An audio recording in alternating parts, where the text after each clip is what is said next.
regions, two areas, two major portions when we describe the adrenal gland. We talk about the adrenal's outer region being known as the adrenal cortex, not unlike the kidney. Got an outer cortex, yes? And then embedded in the cortex, somewhat centrally and core located, were those pyramids, which collectively we call the medulla. Your adrenal gland has a cortex and an inner medulla, yes?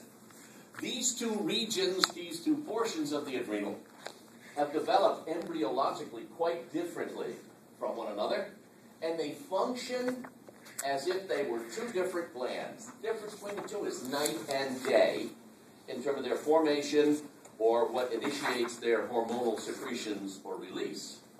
So I'll discuss, first of all, one part of the adrenal, the one part that you're somewhat familiar with. The outer portion of your adrenal gland is called the adrenal cortex. And let me tell you that histologically, you don't need to know this. The adrenal cortex is comprised itself of three layers, yeah? The outer layer of the kidney, listen, nice fluid, I just gave you the answer. The outer layer of the adrenal cortex is called the zona glomerulosa. What does that bring to mind? Nephrons, kidneys, yeah? So the hormone produced in the zona glomerulosa of this adrenal cortex is in some way going to relate to or affect kidney function, yes, no? Do you know of any hormones from the adrenal cortex that affect renal function? Everyone on the count of say aldosterone. Oh, yeah, okay. Oh, good.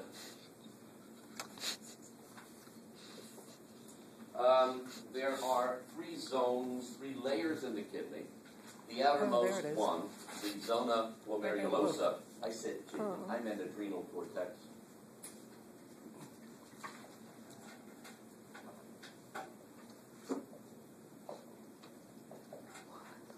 The outer region of the adrenal cortex produces a group of hormones, two or three, that are called or referred to as mineralocorticoids. If I were to tell you that the most commonly occurring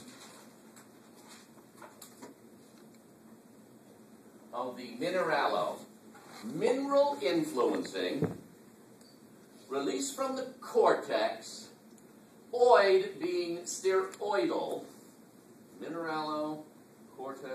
Okay, they're going to involve mineral metabolism. They're coming from the adrenal cortex, and they're steroidal.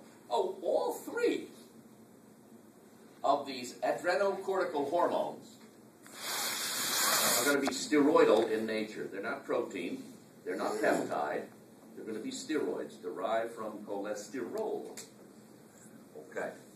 And this first one I know a little bit about. It's called aldosterone. Anybody know how and when aldosterone is released from the body? Think of your juxtaglomerular complex, juxtaglomerular apparatus. Anyone? You'll need to know it for Monday. It reabsorbs. No, it's release. It's release.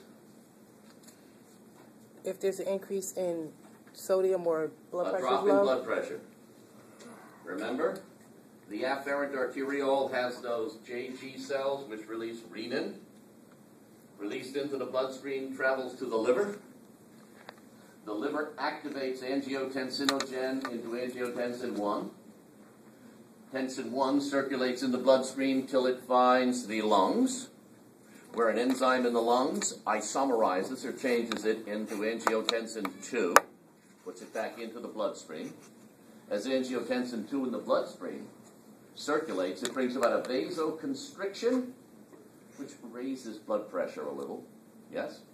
But it also travels on to the adrenal cortex, and the adrenal cortex releases aldosterone, which travels to the distal convoluted tubule, and advises the distal convoluted tubule to reabsorb sodium from the urine. And when you retain sodium, you retain water. When you retain water, you increase blood pressure, don't you? Mm-hmm. But Mr. Paul, who's that distal convoluted tubule, that discriminating cell, Now, under the influence of Miss Tarpara, which I've seen him be overwhelmed and influenced by all semester long, Mr. Paul now, in reabsorbing sodium to maintain an electrolytic balance and a electrostatic balance, secretes potassium into the urine, yes? So as he pulls back sodium from the urine, he spills potassium into the urine, yes, no? Mm-hmm. So Mr. Paul is swapping minerals, isn't he? Mm-hmm. To alter fluid levels, to alter blood pressure, isn't he? Okay. Mineralocorticoids.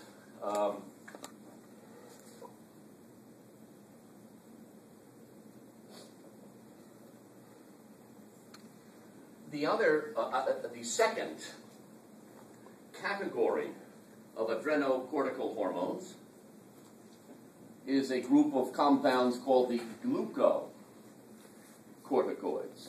Gluco, that sounds like sugar. From the cortex and steroidal-based, based. What are these things? Well, let me tell you, the most common of all the glucocorticoids is a compound called cortisol. A less common, now you're going to get it, now you'll pick up on it, a less commonly occurring, but fairly familiar, glucocorticoid is something called 25-hydroxycorticosterone. Cortisone? Wow! These are the cortisones, yes, no? Cortisone is the generic name for the glucocorticoids. Cortisones, anybody know what cortisones do to you? Anti-inflammatories? Anti-inflammatory. That's what we know them as when they're commercially marketed in the pharmacy. Anti-inflammatory. Cortisones discourage eosinophil activity, discourage lymphocytic activity, minimize your immune response, inhibit the inflammatory response, negate the impact of histamines and leukotrienes. They're anti-wound healing. Folks, if you have an open wound, don't put a cortisone cream on it. It won't heal. Cortisones inhibit protein synthesis, discourage cell division, cell repair, and cell growth. They're used commercially, we see it, in the athletes, the professional athletes. Professional athletics are a big business in this country, you all know, throughout the world. So when the star athlete has a bum knee and he's got a swollen joint, they inject it with cortisone so that the swelling goes down. And he can play in the game, and they can earn their money, and he can wind up a cripple when he hits 35 or 40. Mm-hmm. That's true. Instead of healing the process, they do some palliative, well, never mind. Cortisol. Cortisol is anti-inflammatory. The name comes from, the generic term, comes from the Mother Nature's physiological design for these hormones. Glucocorticoids are said to be glucose-sparing hormones. They discourage the use of sugar by cells for energy. These hormones are anti-insulin. Doesn't insulin move sugar into the cells? Mm-hmm. These are antagonistic to insulin. They leave your blood sugar high. Too much cortisone, you may be diabetogenic. You may mimic the symptoms of diabetes. You'll have hyperglycemia. And so here we go. I think the word of the 21st century in our first decade, the buzzword was stress. I'm so stressed. I have such stress.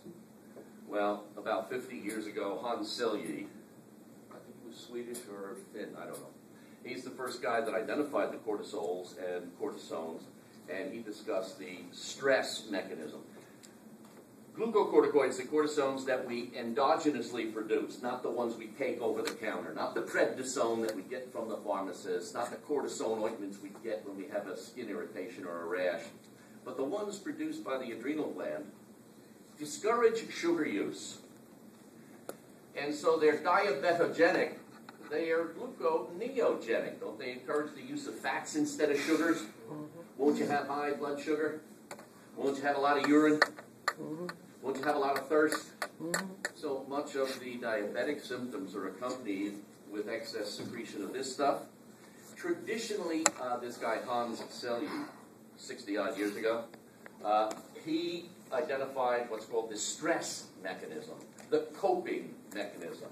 The cortisones are what individuals produce to cope with, to contend with psychological, personal, emotional activities of daily living stress. Yeah, your job, your family, your life, your circumstances, and so on. And today we've adopted the concept that we're all very stressed. And if you are genuinely, you got to be careful because you may elevate and induce diabetes. Glucocorticoids are designed to contend with or control stress as it develops and arises in the body.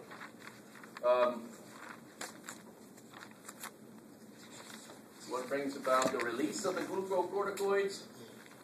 Remember that anterior pituitary compound, ACTH? Yes, no? Mm-hmm. Yep. Okay. All right, now listen to this before you write anything down.